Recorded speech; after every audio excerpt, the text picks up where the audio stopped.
Have you ever wondered what it would actually take to be the most disciplined person in the room? Not just committed, but so frighteningly consistent that people find your habits almost inhuman? Imagine waking up every day at the precise minute, doing the exact same set of actions without fail, even when life throws you curveballs. A type of discipline so intense it actually unsettles those around you. Today, you're about to see how extreme true discipline can get, and you'll learn the battle-tested system that forges this kind of unstoppable self-mastery.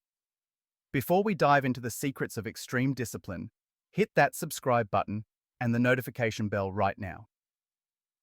The Growth Mindset Project is where we break down the raw, actionable science behind real transformation. If you want to radically upgrade your habits and mindset, you'll want to be here every week. Let's get to it. There's a threshold, an upper limit of discipline that seems almost superhuman to outsiders. That person you know who never misses a workout, never hits snooze, never skips a day, no matter what happens. To most, their lifestyle looks unimaginable. Everyone else gets motivated on Monday and gives up by Friday. But this person, they don't stop. They don't negotiate. They don't make excuses. People say, that can't be normal. That's obsessive. And it is. It's discipline pushed to the level of art. You might think this is just about willpower or motivation, that somehow a select few were born just naturally better at sticking to goals. But the truth is, there's a method, a system developed and proven by Japanese monks, that takes discipline to the absolute limit.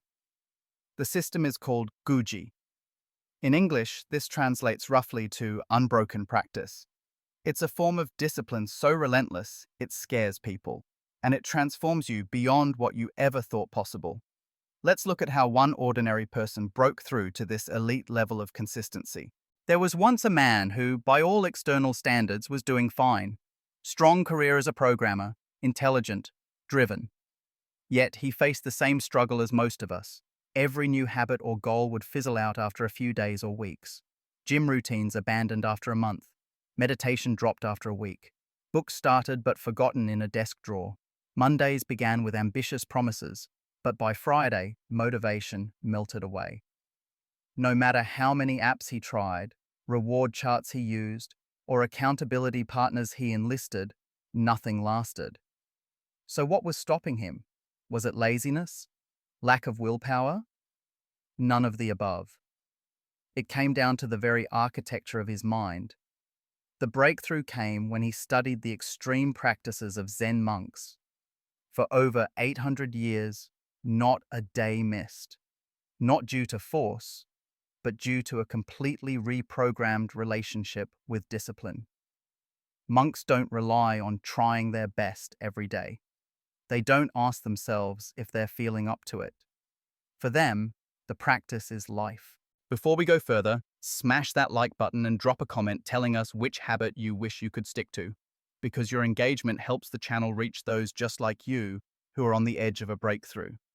Here's what this man learned. In Zen temples, every single day since the 1200s, at 3:30 a.m. sharp, a bell rings. Every monk rises, not a moment early or late. There's no question, no debate, no mental negotiation. They move as one. Why? Because the act is no longer a choice, it's an identity. Our brains categorize commitments as either reversible or irreversible. If your habit is, I'll try to work out this week, every day you're forced to renegotiate. Should I do it? Can I skip this time? But once you make a public identity-changing commitment, I am someone who works out every day at 5 a.m. for 90 days, the negotiation ends. The cost of breaking that commitment is no longer just disappointing yourself. It's risking your identity, your tribe, your very sense of self. So he stepped up. He wrote a declaration. I am a person who meditates every day at 5 a.m. for 90 consecutive days. He signed it, posted it publicly, and told everyone in his life. The world became his witness, and the pain of quitting became social, not just personal. Now, when he felt the daily urge to give up, it wasn't just about letting himself down, It was about standing in front of his partner, his friends, and admitting he was just another person who couldn't keep their word. But social commitment was only the beginning. He quickly ran into a deeper challenge, the ever-present negotiation with his own biology. No matter what the mind decides, the body resists. It wants comfort and sleep, not ice-cold discipline. This is where monks deploy a second non-negotiable weapon: fixed hours. Most of us waste energy deciding when to do our habits. The decision burns precious mental fuel. The secret? Remove time as a variable. He committed to 5 a.m. every single day, rain or shine, tired or energized, weekend or workday. Not because he liked mornings, but because the elimination of decision was key. The time was non-negotiable, so his body learned to prepare. Soon, he was waking up before his alarm, the habit becoming automatic. But even then, a loophole emerged. He kept swapping what he did at that time. One day meditation, another day reading, another day a workout. His brain loved variety, but variety is the enemy of automaticity. Every change requires new decisions, and every decision is a chance to fall. So he locked it all down: 20 push-ups, 10 minutes meditation, 10 minutes reading. Every day, same order, same duration, same unbreakable routine. The simplicity was suffocating, but therein lies the power. When his mind hummed with the urge for something new, he persisted. By the fourth week, the internal arguments quieted. By week 6, the sequence ran itself. Before he knew it, he'd finished half his routine, barely conscious of starting it.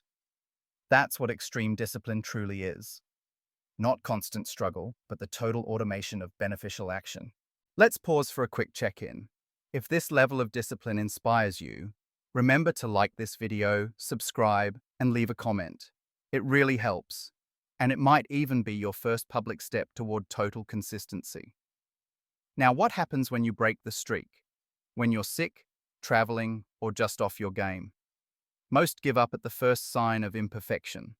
But Zen monks, and now this man, hold to a different rule: no gaps.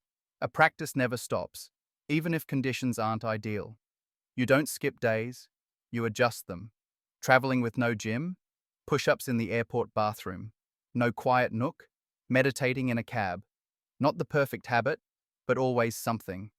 The continuity never snaps, even when the flow is a trickle. Planned rest? Yes, but never out of laziness.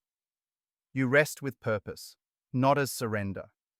A river is still a river at its narrowest, but once it dries up, it becomes a memory, not a force. Once you let discipline fall, your old self floods back in.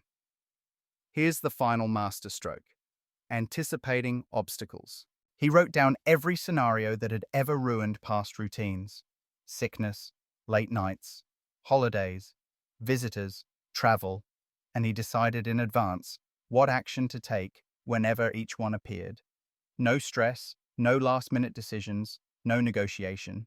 Every challenge was pre-solved. If X happens, I always do Y. So when life threw surprises, the routines persisted. Small adaptations, zero excuses. By day 70, the identity shift was complete. He woke up, practiced automatically, and barely remembered doing it. His loved ones thought his discipline was scary. Perfect. When you become so consistent, people find it intimidating. You're finally operating beyond average. You're no longer trying hard. You simply are. That's what the highest level of discipline does to you. It doesn't just give you results, it changes your identity. Most people will warn you that you're getting obsessive or need to relax. Their discomfort is proof you're operating at a different level, a level where you can't help but keep winning day after day, because there are no longer opportunities to bargain or break. Are you ready for discipline this extreme? Are you ready to stop being someone who tries and become someone who cannot act otherwise? When you build public commitment, fix your time, erase all negotiation, and predetermine your moves, you become someone new, unbreakable discipline incarnate. If you made it this far, the next step is yours. Watch our other videos for more science-backed systems and mindset upgrades. Hit the bell so you never miss your chance to evolve. Because true discipline doesn't just change your habits, it changes who you are forever.